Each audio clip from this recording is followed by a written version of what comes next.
యత్కించిన్ మోక్షబద్ధార్థవత్పదం తత్సర్వం త్వస్య సంయోగం యోగవద్దేవి సంస్థితం త్వమక్షరం పరం దేవి యత్ర సర్వం ప్రతిష్ఠితం. ఇక్కడ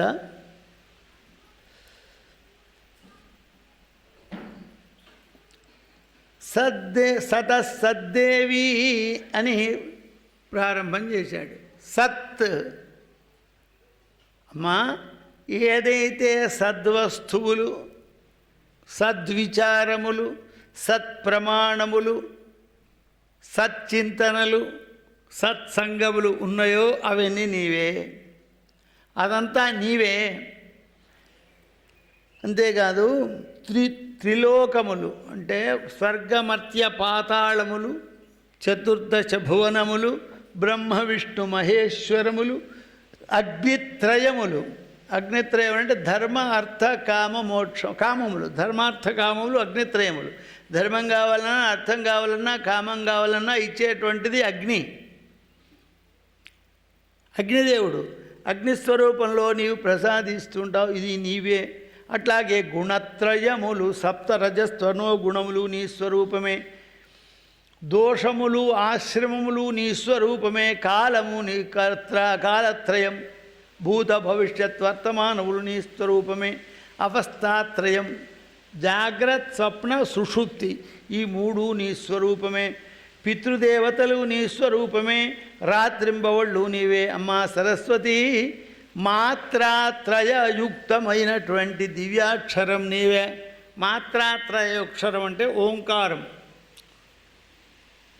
దానికి అనేకమైన పేర్లు, అంటే 3 మాత్రల కాలంలో ఉచ్చరించబడినది, అనుస్వరంతో కూడినటువంటిది. ఎంతసేపు దీన్ని ఉచ్చరించాలి అంటే 3 మాత్రల కాలంలో ఉచ్చరించాలి. అంతకంటే పొడవు కాదు, అంతకంటే పొట్టి కాదు. అంతకాలము ఉచ్చరించేటువంటి అక్షరం ఓంకారం నీ స్వరూపమే. సమస్తమైనటువంటి సంప్రదాయ యుక్తులైనటువంటి వాళ్ళు నీ స్వరూపమే. అమ్మా, ఆద్యములు సనాతనములు అయినటువంటివి నీవే. వ్యాహృతులు, ఓం భూ భువ సువ అనేటువంటి వ్యాహృతులు నీ స్వరూపమే. గ్రంథవేత్తలు సప్తవ్యాహృతులు నిన్నే ఉచ్చరిస్తుంటారు. అవికార్యక్షయం దివ్యం పరిణామ వివర్జితం తచైవ చ పరం రూపం ఎన్న శక్యం మయేరుతం. వికారం పొందనిది, నాశరహితమైనటువంటిది, దివ్యమైనటువంటిది, పరిణామరహితమైనటువంటిది, పరిణామ సహితమైనటువంటిది పరమాత్మ ప్రపంచ స్వరూపం. ఇది అనేకమైన మార్పులను చెందుతుంది. మన శరీరం చిన్నప్పుడు పుట్టినప్పుడు ఉన్నట్టు నెలకు లేదు, నెలకున్నట్టు 6 నెలలకు లేదు, 6 నెలలకు ఉన్నట్టు సంవత్సరానికి లేదు, సంవత్సరానికి ఉన్నట్టు 10 ఏళ్లకు లేదు, 10 ఏళ్లకు ఉన్నట్టు 20, 30, 40, 50, 60, 70 ఏళ్లకు లేదు. ఎప్పుడున్నట్టు ఒక పారుండే. దీన్నే పరిణామం అంటారు. పరిణామకరమైనటువంటిది. మరి పరదేవతకు ఆమెకు పరిణామం లేదు. మరి నీ యొక్క రూపాన్ని వర్ణించుటకు శక్యం కాదు. నీ యొక్క సంపూర్ణ స్వరూపాన్ని చూడటానికి సాధ్యం కాదు. అమ్మా, బ్రహ్మ, ఇంద్రుడు, సూర్యులు, చంద్రులు, చేతస్సు ఇవన్నీ కూడా నీ స్వరూపమై ఉన్నది. అమ్మా సరస్వతి, నీవే పరమాత్మవు, నీవే ఈశ్వరుడు.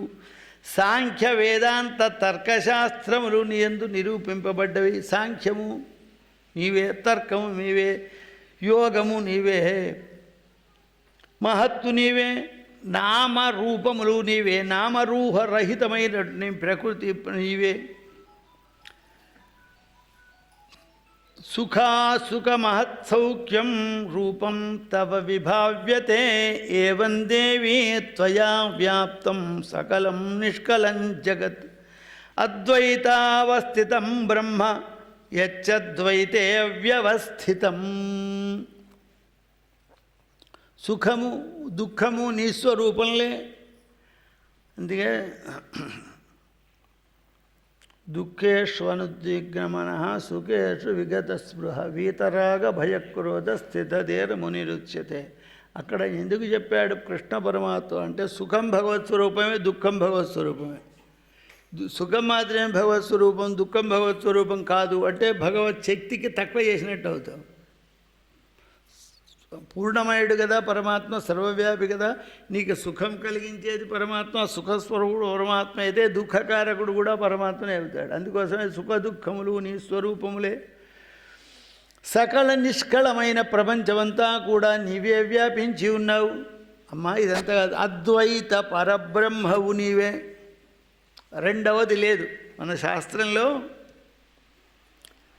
ముఖ్యంగా మేము అద్వైతులమైన వాళ్ళం. నీవు గణపతి పూజ చేసుకొని గణపతి ఉపనిషత్తు త్వమేం ప్రత్యక్షం బ్రహ్మాసి త్వమేవ సర్వం కలివిదం బ్రహ్మాసం సాక్షాత్ ఆత్మాదృత్యం సత్యం వచ్మి ఋతం వచ్మి అని మొత్తం గణపతి నుంచే సృష్టి ప్రారంభమైంది. గణపతే సృష్టికారకుడు, గణపతే లయకారకుడు. సర్వం జగదం తత్వో జాయతే సర్వం జగదం తయి ప్రత్యేతి త్వం భూమిరాపో అనలో నిలో నభ త్వం చక్తారివాక్ పరిమితా పదాని. ఇవన్నీ గణపతి యొక్క మంత్రాలన్నీ చదువుతాం. గణపతి సమస్త సృష్టికి మూల కారకుడు, సమస్త సృష్టి గణపతి నుంచే వచ్చింది, సమస్త సృష్టి గణపతి నుంచే పోతుంది. బ్రహ్మ విష్ణు మహేశ్వరుడు గణపతి నుంచే వచ్చినారు, మళ్ళా గణపతిలో లీనమైపోతారని చెప్తారు. ఆ తర్వాత ఎవరైనా అయ్యా మేము శంకరుని పూజ చేసుకుంటాం, నమస్తే భగవన్ శ్రేష్ఠురాయ సర్వస్వం నీవే రుద్రమయం, బ్రహ్మరుద్ర అగ్నిశ్చరుద్ర విష్ణుశ్చరుద్ర శివశ్చరుద్ర, ఇట్లా అంతా రుద్రస్వరూపం అని చెప్తారు. అంతా రుద్రుడే నిండి ఉన్నాడయ్యా, ఇదంతా శివస్వరూపమే, అంతా శివం మహేశ్వరుడు నిండి ఉన్నాడు. బ్రహ్మ విష్ణు మహేశ్వరులకు మూలకారుడు శివుడు అని చెప్తాం. రేపు ఎవరైనా విష్ణువుని పూజించాలి చెప్పాలి చెప్తాం. నారాయణోదింద్ర జాయతే నారాయణాత్ రుద్రో రారే నారాయణాత్ ప్రాణో మాన్ వాంగ్మనశ్చక్షుడిచ్చాయతే అని చెప్తాం. సర్వం విష్ణుమయం జగత్, విష్ణువే సర్వకారకుడు, అంతా వ్యాపించి ఉన్నవాడు విష్ణువే. విష్ణువు నుంచే బ్రహ్మగారు వచ్చిండ్రు, బ్రహ్మగారి నుంచి రుద్రుడు వచ్చిండ్రు, రుద్రుడి నుంచి ఇంద్రుడు, ఇవన్నీ చెప్తాం. మరి ఏది సత్యం? అయ్యా ఒక్కడివి 4 చెప్పిదివి, సత్యమేది అంటే నాయన అన్నీ సత్యాలే, అన్నీ సత్యాలే, ఏది అసత్యం కాదు. ఎందుకు కాదు? ఎందుకు కాదంటే స్వీట్లు చేసేవాడు ఉన్నాడు, వంటలు చేసడానికి పిలిచాము రేపు. ఆ వంటలు చేసే వంట అయ్యగారు ఏది చేయమంటే అది చేస్తాడు. నీకేం అన్నీ చేయవచ్చు. ఒకడు మైసూర్ పాకు చేయమన్నా చేస్తా, లేదయ్యా నాకు పాలకో కావాలా చేస్తా, లేదు బందర్ లడ్డు కావాలి లడ్డు చేస్తా, జిలేబీ చేస్తా, కలాకంది కావాలా కలాకంది కూడా చేస్తా. ఎవరికి ఏది ఇష్టమో అది చేస్తాడు. అన్నిట్లలో ఏముంటుంది? అది ఒక్కటి ఇవ్వకుండా చేయమనండి. ఒక్క శర్కర లేకుండా ఏమైనా మా స్వీట్ చేయగలరా? ఎవరైనా చేసేదంటే చెప్పండి, నాకు కూడా కావాలి. చెయ్యరు, ఎవరు లేదని. మట్లీ అది మూల పదార్థం ఏమిటి? శర్కర. ఎక్కడ ఎండ్లైనా ఇమిడిపోతుంది, అది ఎండ్లైనా ఇమిడిపోతుంది. ఆఖరి కొంతమంది కూరగాయల్లో కూడా వేసుకుంటారు. వాళ్ళ రుచి వాళ్ళ ఇష్టం. నువ్వెందుకు వేస్తున్నావు? తప్పు పట్టడానికి వీళ్ళు ఎవరు రుచి? తన జిక్వ రుచులు తనవిగాన విశ్వనాథ సత్యనారాయణ గారు అన్నారు. మరలా నలయద రామాయణం మనసు. మళ్ళీ ఎందుకు రామాయణం రాస్తున్నావు అంటే, నువ్వు తినుతున్నానని తిరుగుతులేవా? చేసిన సంసారమే చేయుతున్నావా లేదా? ఎందుకు? నీ సంసారం నీది, నీ రుచులు లేవు, నా ఇష్టం నాది. ఇన్ని రామాయణాలన్నీ మళ్ళీ రామకథ రాస్తున్నా అన్నాడు విశ్వనాథ సత్యనారాయణ గారు. అట్లాగే ఎవరి యొక్క అభీష్టం మేరకు వాళ్లకు ఆ స్వరూపంలో భగవంతుడు దర్శనమిస్తాడు. ఏ యథామాం ప్రపద్యంతే తాం తదైవ భజామ్యహం మమ వర్త్మానువర్తంతే మనుష్యా పార్థ సర్వశ. ఇది మేము అద్వైతులం పరిపూర్ణంగా నమ్ముతాం. శ్రీమద్భాగవతం శ్రీమద్భగవద్గీత పరిపూర్ణమైన అద్వైత గ్రంథములు చెప్తున్నాడు స్పష్టంగా. అట్లా ఎవరికి ఏ స్థితిలో ఏ దేవుడైతే నచ్చుతాడో ఆ స్వరూపంలో ధ్యానం చేస్తే ఆ స్వరూపంలో నిన్ను అనుగ్రహిస్తారు. వేదం అట్లాగే చెప్పింది. వేదంలో మనం వెళితే అన్నీ చెప్పింది. కానీ ఇలా కొందరు తమకు నచ్చిన పార్ట్ తీసుకుంటారు. వేదంలో నాకు నచ్చింది తీసుకుంటా, నాకు నచ్చింది తీసుకొని ఇదే గొప్ప అని చెప్తుంది. ఇదే గొప్ప అని చెప్పడంలో తప్పు లేదు, కానీ మిగతా గొప్పవి కావని చెప్పడం తప్పు. ఇది గొప్ప అని చెప్పడంలో తప్పేం లేదు, అందరూ మంచిదే. కానీ ఇది కాదు అని చెప్పడం ఉందో అది క్షమించరాని నేరం, ప్రజలను తప్పుదో పట్టించినట్టుగా అవుతుంది. ఎవరి యొక్క ఇచ్ఛ వారిది, ఏ రూపంలో స్మరించినా ఆ రూపంలో భగవంతుడు అందుకే చెబుతున్నాడు. ఇక్కడ సరస్వతీదేవిని స్తోత్రం చేసేటప్పుడు అమ్మ యచ్ఛమూర్తం సమస్తం యద్వా భూతే అశ్వేకమేకంచ కంచిత్, సకలమైనటువంటి చరాచర జగత్తు లేనప్పుడు నువ్వే ఉన్నావు, ఉన్నప్పుడు నువ్వే ఉన్నావు. యస్మిన్ దివ్యేస్తి క్షమాతలే కేన్యతో వా యత్సబంధం తత్స్వైర్వంజనైశ్చనై.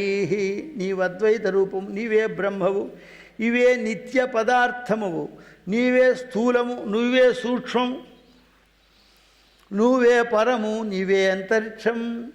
అట్లాగే ముహూర్తములు అమూర్తములు, మూర్తములు అమూర్తములు అంటే సగుణములు నిర్గుణములు, సగుణ రూపం నిర్గుణ రూపం నీవే, సత్వగుణం నీవే, రజోగుణం నీవే, తమోగుణం నీ ప్రభావమే.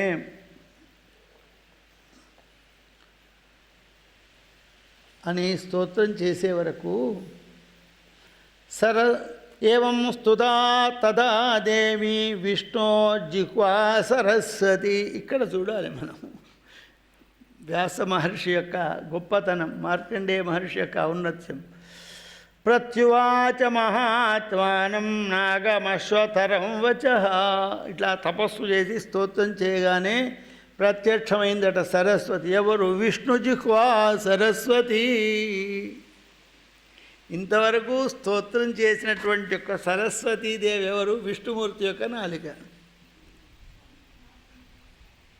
విష్ణు జిహ్వా సరస్వతి. సరస్వతి ఎవరు? ఎక్కడ ఉంది? విష్ణువు యొక్క నాలుక మీద ఉంది. మన అద్వైత భావంలోకి వెళితే అత్యంత సుందరం అది.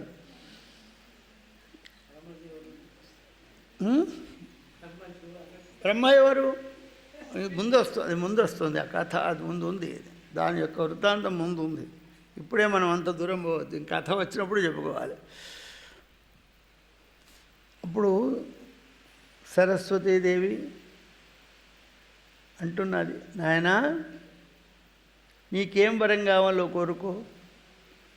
అశ్వతరా, నీ వరం ఇచ్చడానికే వచ్చిన, నీ తపస్సుకు నీ స్తోత్రానికి నేను సంతుష్టురాలయ్యను.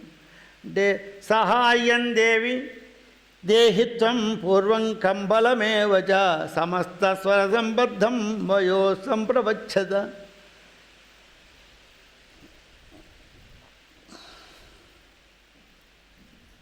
అమ్మా, మొట్టమొదలు నాకు సమస్తమైన స్వరబద్ధమైన సంగీత జ్ఞానాన్ని ప్రసాదించు.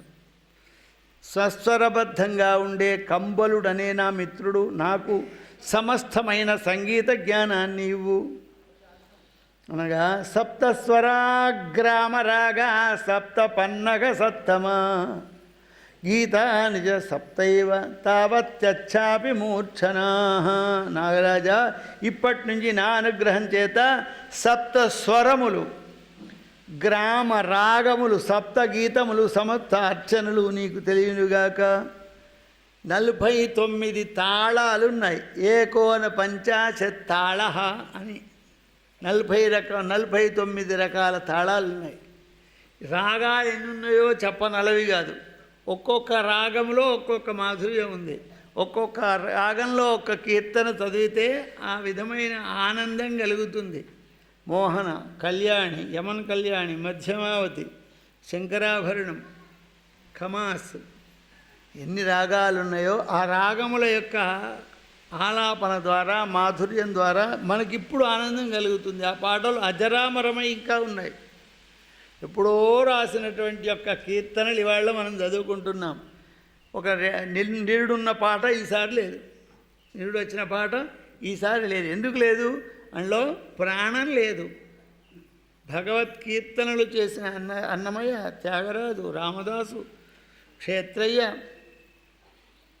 మొదలైన మహానుభావులంతా కూడా, శివనారాయణ తీర్థులు, హరినారాయణ తీర్థులు, జయదేవుడు, వీళ్ళందరి కీర్తనలలో పాటల్లో ప్రాణం ఉంది కనుక బతికున్నాయి. ప్రాణం లేవు, ప్రాణం లేనిది బతుకుతుందా? చచ్చిపోతుంది. అటువంటి యొక్క రాగతాళములు నీకు తొలుగుతాయి. 3 ఈ 49 తాళములో 3 గతులు ఉంటాయి. 3 గతులు నీకు తెలుస్తాయి. అస్యాంతర్గతమయత్తం స్వర్ణ వ్యంజనయోశ్చయేత్.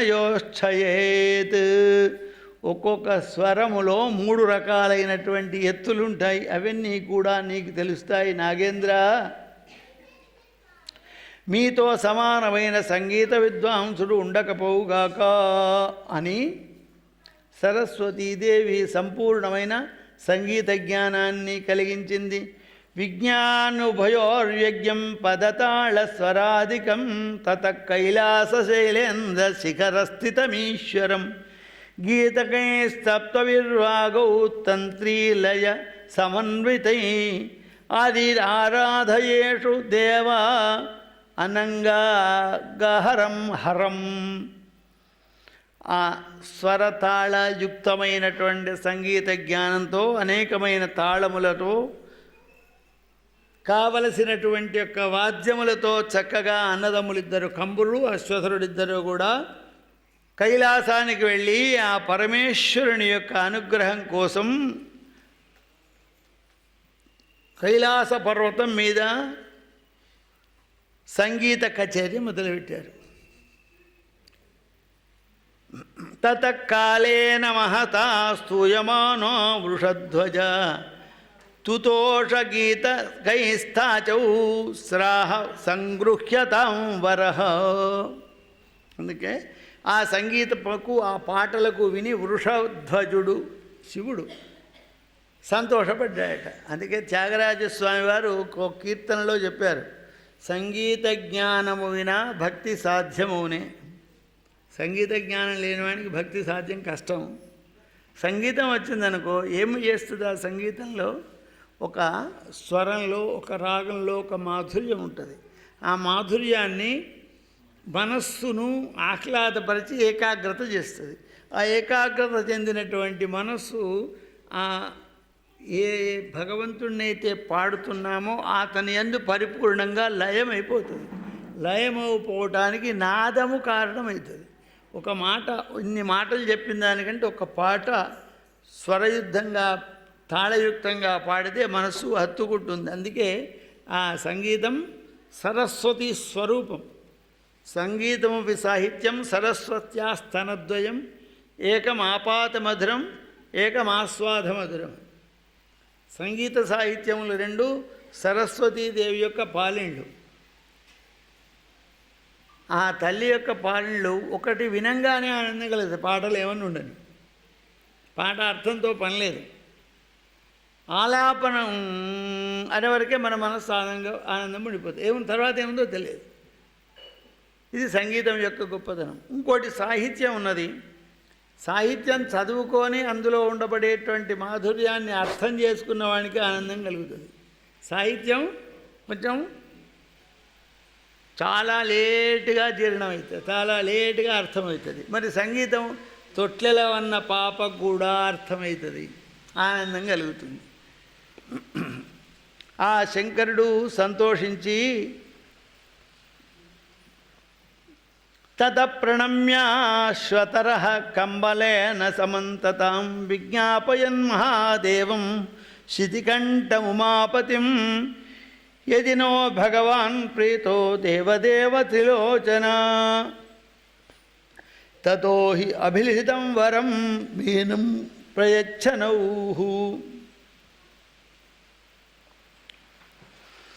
మహేశ్వరుడు ప్రసన్నుడై, నాయన నీ సంగీతానికి నేను సంతోషించాను, ఏం కావాలి అడిగాడు శంకరుడు. దేవా, నీవు ప్రసన్నుడు అయితే మా అడిగిన వరం ఏమిటి? మృతా కువలయాశ్వసతి పత్ని దేవమదాలసా తేనైవ వయసా సద్యో దూహితృత్వం ప్రయాతు మే. కువలయాశ్రుని యొక్క భార్య గంధర్వుని యొక్క బిడ్డ మదాలస చనిపోయింది. ఆమె చనిపోయేటప్పుడు ఏ రూపంతో ఏ వయస్సుతో ఉన్నదో అటువంటి రూపంతో అటువంటి వయస్సుతో నాకు బిడ్డగా అనుగ్రహించు. పరమేశ్వరుడు చెయ్యనటువంటి పని లేదు. అందుకే అడిగినది. నాకు జన్మించినటువంటి మదాలసకు పూర్వజ్ఞానం అంత ఉండాలి. పూర్వం ఏ విధంగా ఆమె మరణించకముందు ఏ జ్ఞానంతో ఏ విద్యతో ఏ రూపంతో ఎట్లా ఉందో ఇప్పుడు అదే పరిపూర్ణమైన జ్ఞానంతో ఉండాలి. యోగిని యోగమాత చ జాయతాం వచనాస్తవ యోక్తం పన్నగ శ్రేష్ఠ సర్వమే తద్భవిష్యతి మత్ప్రసాదాద సందిగ్ధం శృణుచేదం భుజంగమా. నాగరాజా, నీవు అడిగినదంతా నా అనుగ్రహంతో సిద్ధించుతుంది, సందేహం లేదు. కానీ నేను చెప్పిన పని ఒకటి చెయ్యి. నువ్వు సిద్ధిస్తుంది, నా వరం ఉంది. కానీ నేను చెప్పిన పని ఒకటి చెయ్యాలి. నువ్వు ఏం చేయాలి? నీకు బిడ్డగా కోరుకుంటున్నావు కదా,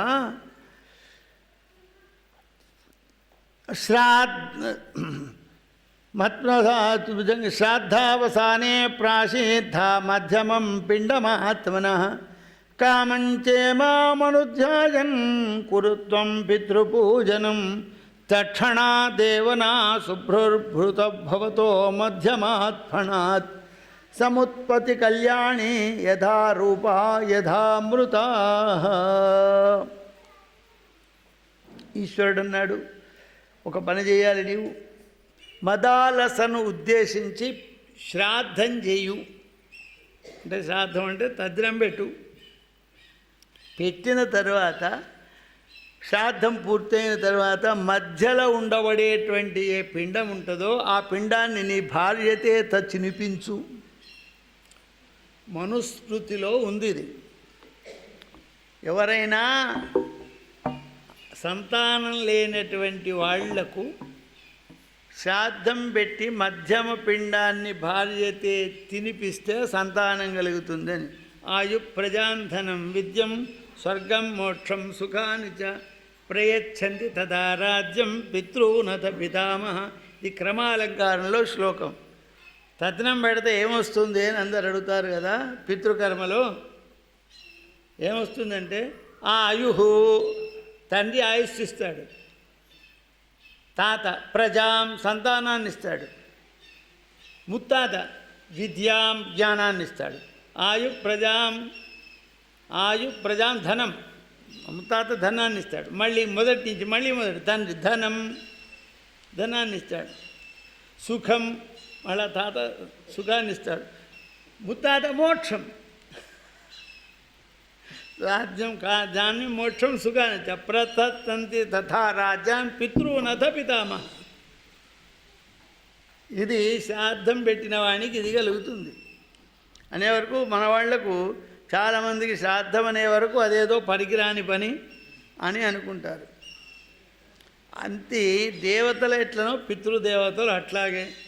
శ్రాద్ధం పెట్టినప్పుడు చాలామంది అనుకుంటారయ్యా మా నాయననే వచ్చి తింటుండా, నాయన రాకుంటూ పెట్టేందుకు, మరి చనిపోయిన మీ నాయన రాకపోతే నువ్వు తద్దినం పెట్టేందుకు ప్రశ్న వస్తుంది. దానికి సమాధానం ఏం చెప్తుందంటే, ఈశాన విష్ణు కమలాసన కార్తికేయ ఈశాన పితృరూపేణ మహాదేవో మహేశ్వర. మహాదేవుడైన మహేశ్వరుడు పితృరూపాన్ని ధరించి నీ దగ్గరికి వస్తాడు.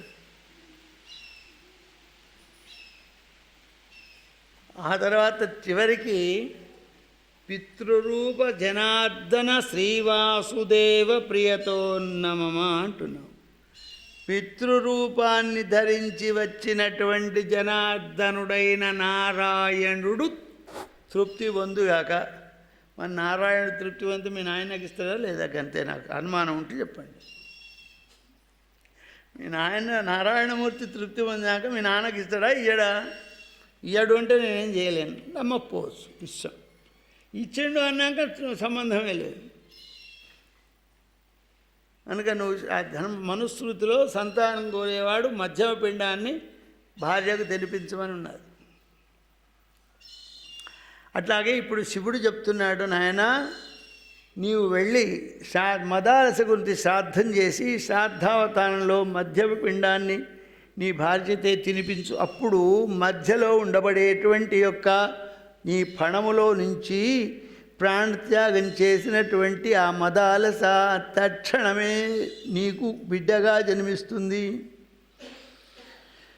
స్వయమేవోపభుంజీత్వం తతఃసర్వం భవిష్యతి రసాతలమప్రాప్తో పరితోష సమన్వితో. ఈ విధంగా చెప్పగానే ఆ మహాదేవుడైన పరమేశ్వరుడికి నమస్కారం చేసి ప్రదక్షిణములు చేసి నాగరాజు తన నాగలోకానికి వెళ్ళి శ్రాద్ధకర్మ చేశాడు, మధ్యమ పిండాన్ని తినిపించాడు. వెంటనే మదాలస పూర్వరూపంతో మధ్యమ ఫణము నుంచి ఉద్భవించింది. ఈ విషయాన్ని అశ్వతరుడు రహస్యంగా ఉంచి ఎవరికీ చెప్పొద్దు అని ఆమెను అంతఃపుర స్త్రీల రక్షణలో ఉంచాడట.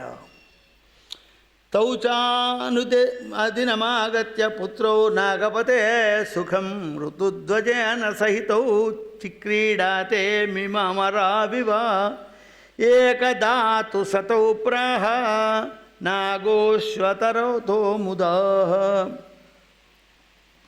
ఒకనాడు ఈ అశ్వతరుడు తన పుత్రులను పిలిచిన, ఆయన మీ యొక్క మిత్రుడు ఉన్నాడు కదా అశ్వతరుడు, శత్రుజిత్తు కువలయాశ్వుడు, ఒకసారి ఎప్పుడు మీరు వాళ్ళ ఇంటికి ఓడేనా, ఆయనను మన ఇంటికి ఒకసారి దొలకరండి, తప్పే ఉంది, ఇక్కడికి తీసుకురండి అన్నారు. సరే, అతడు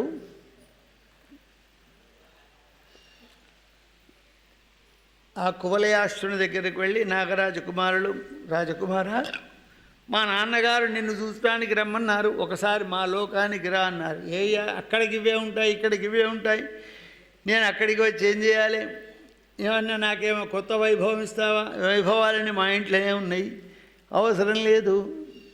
అయినా దైవ విధి నన్ను వాడుకున్నది, ఆ విధి వంచితుడైన నేను నీ దగ్గరికి వచ్చి నా దుఃఖం ఓడగొట్టుకోవడానికే మీతో స్నేహం చేసి ఆడుతూ ఉన్నాను, మళ్ళీ మీ దగ్గరికి వచ్చి నా దుఃఖాన్ని మీకెందుకు పెంచాలి.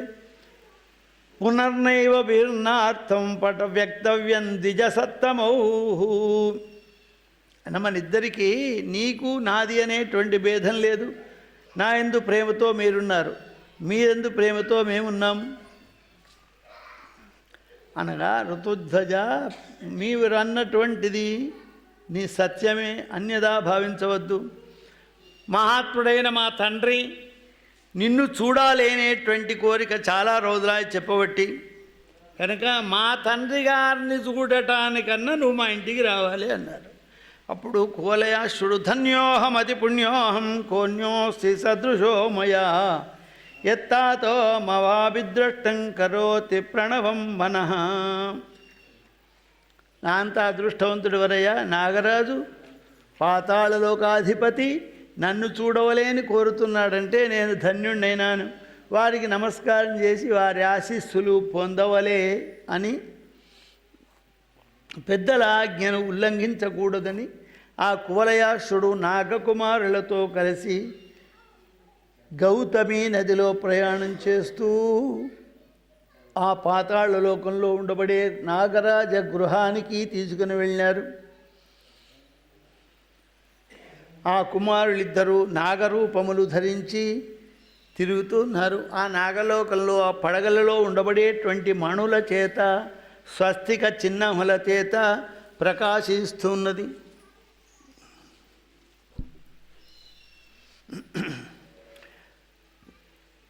అప్పుడు నాగకుమారులిద్దరూ కూడా నాగరాజు గారి దగ్గరికి వెళ్ళి, నాన్న రాజకుమారుని తీసుకొని వచ్చాం